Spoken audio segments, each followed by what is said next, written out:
이번 시간에는 학생 체력 데이터를 활용해 내 체력의 등수를 알아보겠습니다. 학습 순서는 다음과 같습니다.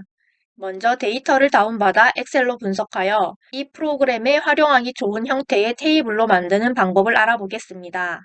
다음으로 내 기록과 통계값을 이용하여 나의 등수를 구하는 알고리즘을 살펴보고 프로그래밍 해봅시다. 얼마 전 5학년이 되어 처음으로 체육 시간에 팝스를 했습니다. 키와 몸무게도 재고 왕복 오래 달리기, 윗몸 앞으로 굽히기, 제자리 멀리 뛰기 등등. 최선을 다했더니 1등급을 받았습니다.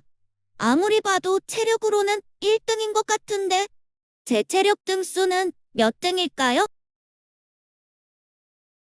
학교에서 팝스를 한 어린이가 부산시 초등학생 중에서 자신이 몇 등만큼 체력이 좋은지 궁금해하네요. 부산시 전체 초등학생의 팝스 결과 데이터를 바탕으로 세 가지 종목에서 내 기록을 입력하면 몇 등인지 알 수 있도록 하는 프로그램을 코딩해 보았습니다. 어떤 프로그램인지 먼저 확인해 봅시다.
공공 데이터 포털에서 체력을 검색하면 초중고 학생들의 체력 증진 현황에 관해 교육부가 제공하는 데이터가 있는 것을 확인할 수 있습니다. 공개용 데이터가 있는 학교 알림이로 넘어가 체력과 관련된 데이터를 찾아서 2023년 초등학교 부산광역시로 설정합니다. 부산에 교육청별로 많은 학교가 나와 있는데요. 모두 다운받습니다. 상당히 많은 양의 데이터가 있습니다. 우리는 이걸 다 사용하지 않고 왕복, 오래 달리기, 윗몸 앞으로 굽히기, 제자리 멀리 뛰기를 뺀 나머지 열들은 삭제합니다. 팝스를 실시하는 5학년 학생들의 데이터만 따로 모으도록 하겠습니다. 학년과 성별을 나타내는 열에 드래그를 하여 화면 상단의 데이터 메뉴 필터를 걸어줍니다. 필터는 원하는 것만 볼 수 있도록 하는 것인데요. 5학년 남자 이렇게 하면 5학년 남학생들의 데이터만 가질 수 있습니다. 보기 편하도록 만들고요. 왕복 오래 달리기 기록만 복사하여서 새로운 파일을 만들어 주겠습니다. 제목은 5학년 남자 왕복 오래 달리기. 오늘 프로그램은 등수를 구하는 것이 핵심이지요. 추출한 5학년 남자 왕복 오래 달리기 기록들을 내림차순으로 정렬합니다. 필요 없는 부분은 삭제하겠습니다. 숫자가 클수록 기록이 좋은 것입니다. 내 기록이 113회라면 여기 있는 학생들 중에 대략 7, 8등 정도 한다는 것을 알 수 있습니다. 행 번호가 대략적인 등수가 됩니다. 248번째 행까지 있으니 데이터 개수가 247개, 즉 247명의 기록이며 오늘 우리가 활용할 평균은 중앙값과 더불어 데이터를 대표하는 값 중 하나입니다. 중앙값은 한 줄로 줄 세운 것 중에 가운데 있는 값을 의미하는데요. 중앙값과 평균을 비교해 볼까요? 비슷하지만 완전히 같지는 않지요. 이런 식으로 남자, 여자, 종목별로 총 6가지의 데이터를 추출합니다.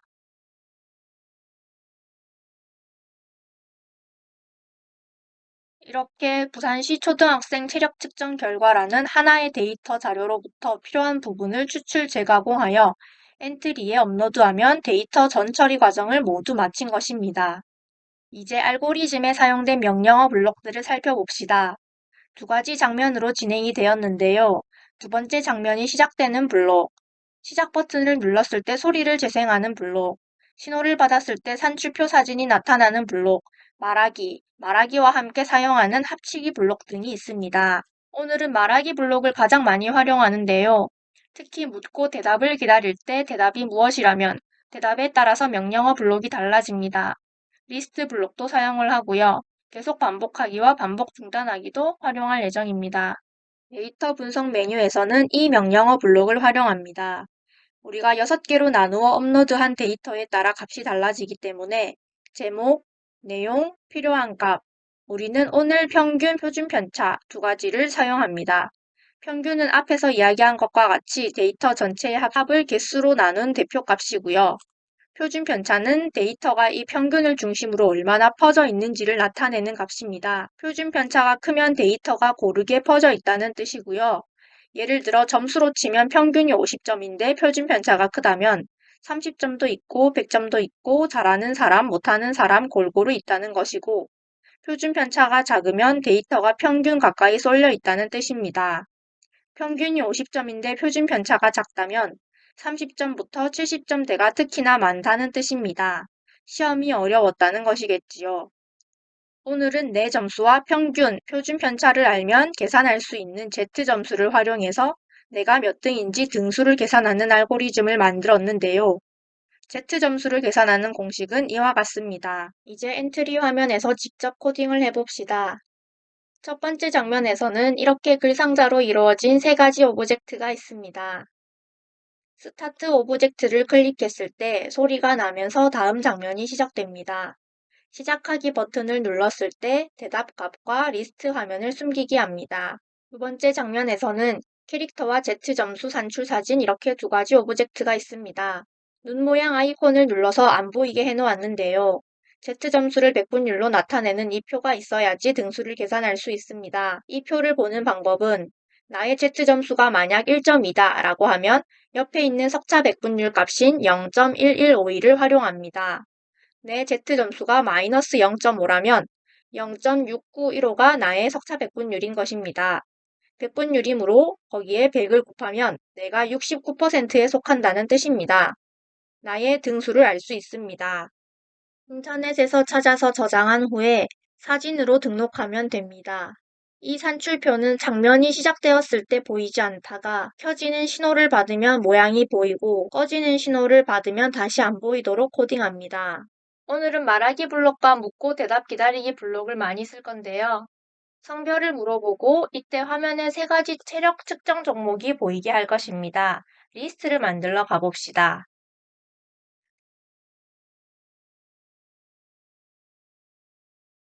성별에 따라서 사용하는 데이터가 다르지요.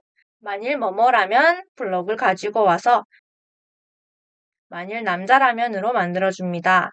그 다음 리스트 중에 무엇이 궁금한지를 물어볼 거예요. 이제 다른 종목도 물어봐야 하니까 계속 반복합니다.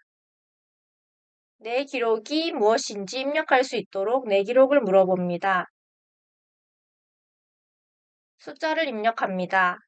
이제 평균과 표준 편차로 Z점수를 계산해서 알려줄 거예요. 우리는 소수 첫째 자리만 알면 되기 때문에 이렇게 말해주겠습니다. 플러스와 마이너스를 잘 구분하지 못하는 학생들도 있기 때문에 꼭 주의하라고 알려줍니다. Z점수 계산식을 입력해 보겠습니다. 합치기를 사용해서 앞뒤로 말을 붙이고요. 그런 다음 나누기랑 빼기를 가지고 옵니다. 테이블 종류를 잘 선택하고요. 5학년 남자 오래 달리기 꼭 바꿔줘야 됩니다. 오래 달리기의 표준 편차를 나누는 수, 분모로 하고요. 대답 빼기 평균을 나누어지는 수 분자로 하겠습니다. 이런 공식을 적용하면 Z 점수를 구할 수 있습니다.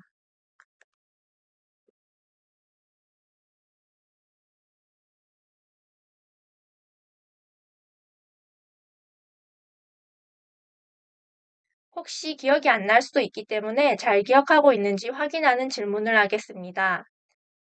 만약 다시 보고 싶다면 다시 알려줘라는 말을 했을 때 다시 아까 했던 코딩을 가져오겠습니다. 한 번 더 물어봅니다. 대답을 잘했다면 다음 말을 하고요. 이 과정이 계속 반복될 수 있도록 계속 반복하기를 가지고 옵니다. 성공했을 때는 이 반복이 끝나도록 반복 중단하기 블록을 씁니다. 이제 화면에 산출표 사진을 불러올 건데요. 리스트를 숨기고 산출표 불러오기 신호를 보냅니다. 7초 동안 화면에서 보여주겠습니다. 다시 사라지게 하고 아까처럼 이번에도 잘 기억하고 있는지 물어보는 질문과 모르면 다시 알려주는 과정을 반복하겠습니다. 이번에는 이 대답을 통해 마지막으로 등수를 알려주는 코딩을 해봅시다. 백분율이 0.5라면 50%라는 뜻이지요. 100명 중에 50명이므로 244명이라고 치면 122명이겠네요. 이런 식으로 등수를 계산할 수 있습니다.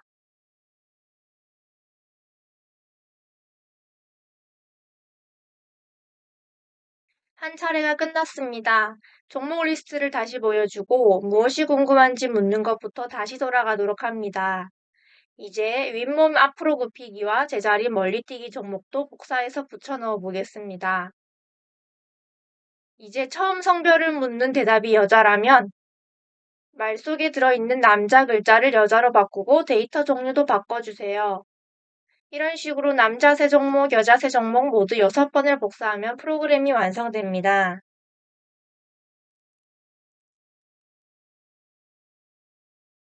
학교에서 활용할 수 있는 사례에는 어떤 것이 있을까요? 소수를 많이 다루고 있기 때문에 소수의 나눗셈이 나오는 6학년 수학 시간에 활용할 수 있습니다. 소수의 자릿수, 소수의 곱셈, 나눗셈 등 지금까지 배웠던 소수의 개념들을 모두 동원해 알고 있는 것을 실제적으로 사용할 수 있는 기회가 될 수 있습니다. 또 많은 양의 데이터로 평균의 개념을 다루고 있기 때문에 평균이 실제로 사용되는 예시로 소개하여 활동하기 좋을 것 같습니다. 마지막으로는 프로그램의 내용처럼 체육 시간에 실제로 팝스를 실시한 후에 활용할 수 있겠는데요. 어떤 종목이 어떤 종류의 체력을 측정하는 것인지 공부한 다음 내 체력 수준이 어느 정도인지 알아보는 것입니다. 예를 들어 윗몸 앞으로 굽히기의 등수가 많이 뒤쪽이라면 다른 친구들보다 유연성이 많이 떨어진다는 것을 느낄 것입니다. 그럼 유연성을 증진시키는 운동에 무엇이 있는지 알아보고 언제 어떤 운동을 얼마나 하면 좋을지 운동 계획을 세울 수 있습니다.